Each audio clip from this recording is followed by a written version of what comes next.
Le cobalt, ou le minerai du monde de demain, son cours a presque triplé en un an. Alors à qui profite cette flambée des prix? Nous sommes allés en République démocratique du Congo, qui produit 60% du cobalt dans le monde. Une manne gigantesque qui est aussi synonyme dans ce pays de marché noir, de corruption et d'ouvriers exploités. Nous voici sur l'une des plus grosses mines industrielles de l'Est du Congo et son trou de 40 mètres de profondeur. Une année de travail à la recherche de cobalt. Il n'a pas besoin d'être un expert pour comprendre ça. Vous voyez la bande noire là, c'est ça le minerai. C'est ça la minéralisation.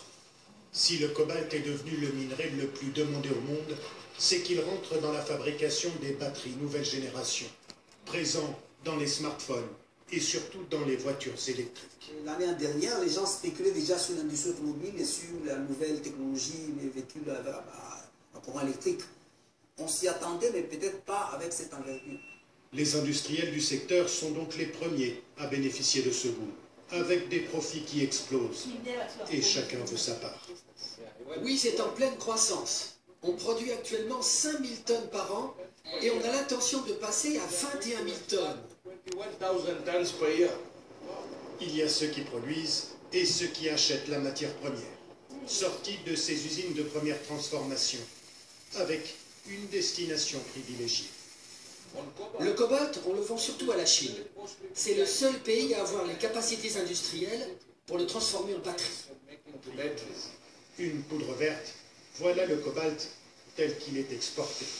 90% du cobalt qui est extrait ici en République démocratique du Congo est exporté vers la Chine, soit il est exploité par des sociétés chinoises directement, soit il est acheté dans des conditions, vous allez voir, plus ou moins opaques.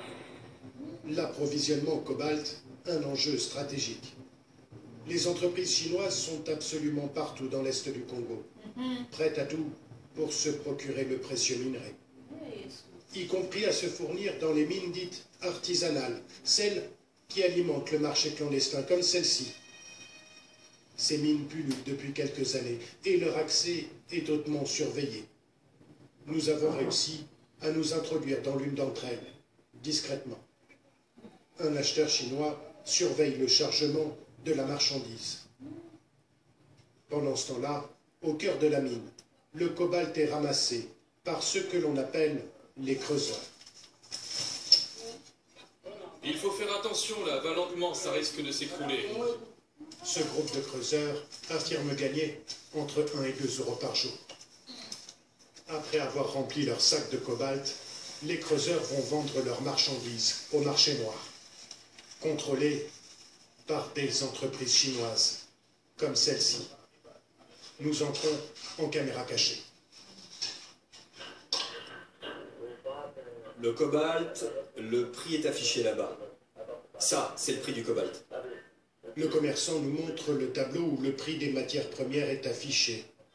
Un quart du cobalt du Congo passe par le marché noir. Un business colossal. Ce que nous confirme un employé congolais de la plus grande société chinoise installée dans le pays. Ici, quelle que soit la qualité et la teneur en cobalt, ils achètent. Le marché noir, ça se passe très bien, c'est bien organisé, tu verras.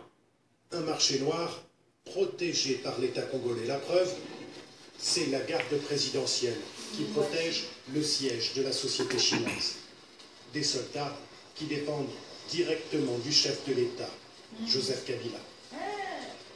Une protection généralisée, c'est ce que nous expliquent les creuseurs que nous avons retrouvés après leur travail. C'est jouer les gardes présidentiels de notre Congo et qui gardent les Chinois là-bas au dépôt. Ils sont ensemble?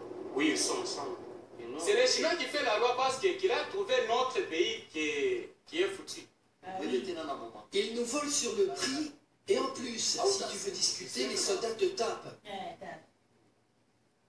Il n'y a rien à faire. En République démocratique du Congo, dans ce pays où le cobalt génère des centaines de millions d'euros chaque année, plus de 70% de la population vit en dessous du seuil de pauvreté. La consommation